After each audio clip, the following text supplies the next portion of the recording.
Welcome to February of 2026. And if you look behind me here, you're still going to see snow on my ground as we had the snowstorm this past weekend, obviously ice before that. And it's been a very, very busy 2026 already. I've had to show homes in the ice. I've had to show homes in the snow. So it's just been an interesting start to the year.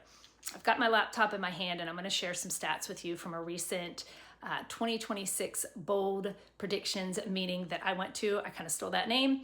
That was headed up by National Association of Realtors head economist, as well as a real estate coach that has been in the business about twice as long as me, about 40 years. And his predictions are pretty spot on. They've come true year after year after year. So when he's talking and he gives his updates, I tend to listen.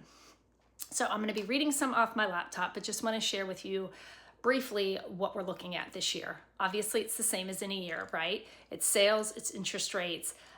What are we looking at? A buyer's market, a seller's market, and what are we looking at for equity? So 2024, 2025 weren't great years. We came off really, really strong years, but the sales were down a little bit, not as high as initially expected. Interest rates didn't go as low as expected.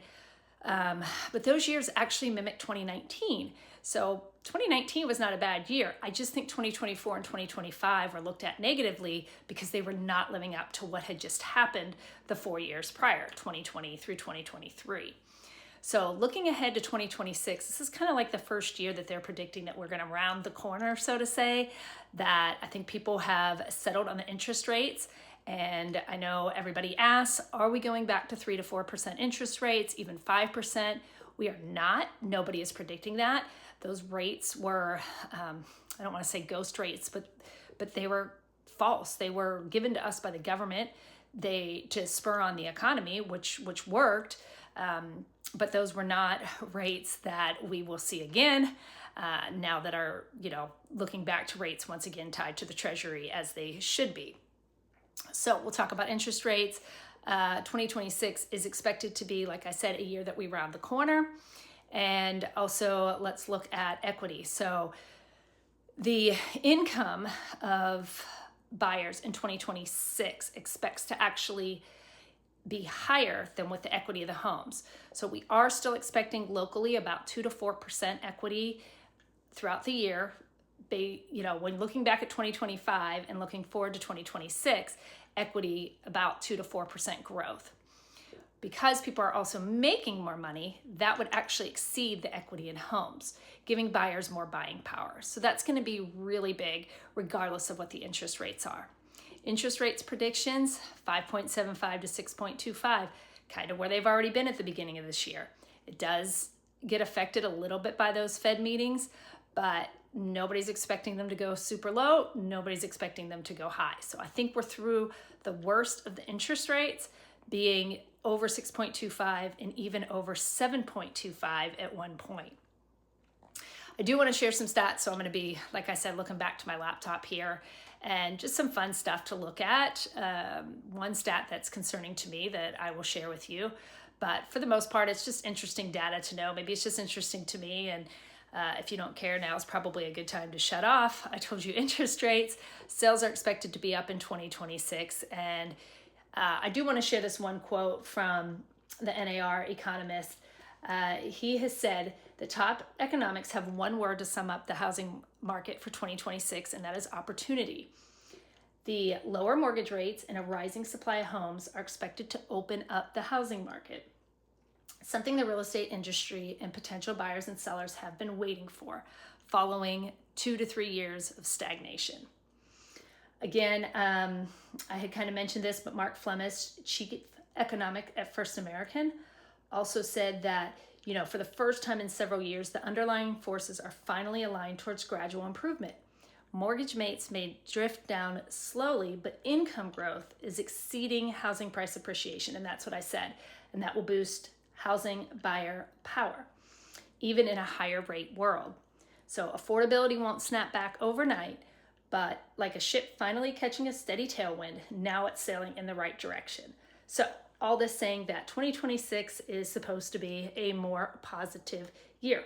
So don't let the scary headlines in the news affect you. Let's work off of facts. Let's work off of numbers. Let's work off of data.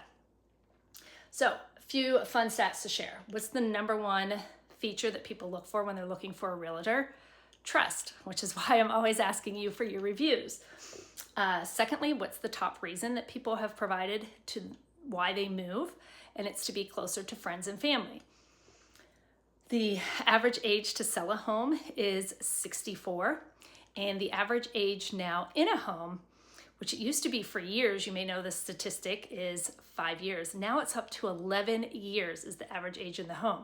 We're going to start seeing a lot more people selling the homes that they had those lower interest rates on getting into 2026, because they've been in those homes now probably since 2019 at a minimum. So 7 years, we're going to start seeing some of these folks turn around and sell. Why would anyone sell and give up their low interest rate? I get that a lot. Well, here's an interesting stat. 30% of sellers are buying a home with cash. So interest rates are not affecting 1/3 of our buyers. Did I say that right? Right? Yes, 30% of people selling will buy a home with cash. So again, interest rates aren't affecting them. Another big market to watch are second home buyers. Those that are in their 60s that are selling are also looking at taking some of that equity that they've gotten over the past 4 or 5 years of the boom and buying a second home with that, somewhere that their family and friends can use and just kind of have that family time together. Many people that have equity in their homes that are in their 50s and 60s are using this money to help their kids buy their first home with a down payment. This is the statistic that I don't like and that's kind of staggering. First-time home buyer, average age is 40.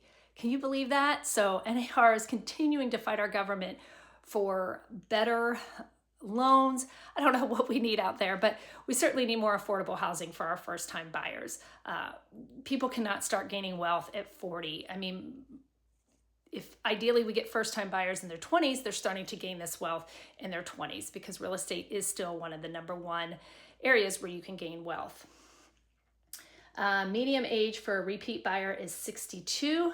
And again, as I mentioned, 30% of them are cash. But I find it funny that some of the ages on here in the 60s, and which is one of the reasons I guess I'm not on TikTok targeting younger buyers.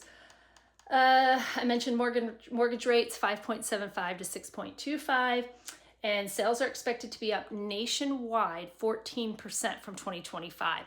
That's a big number. That's a big number. So I'll be curious to see if that comes true. If they're even up 10%, I think we'll all be happy. But that's what I've got for you this month. I know this is a longer video than normal. I'm going on 8 minutes. So if you've made it to the end, good for you. And we'll see you next month. If you are getting ready to buy or sell, hopefully this has been helpful to you.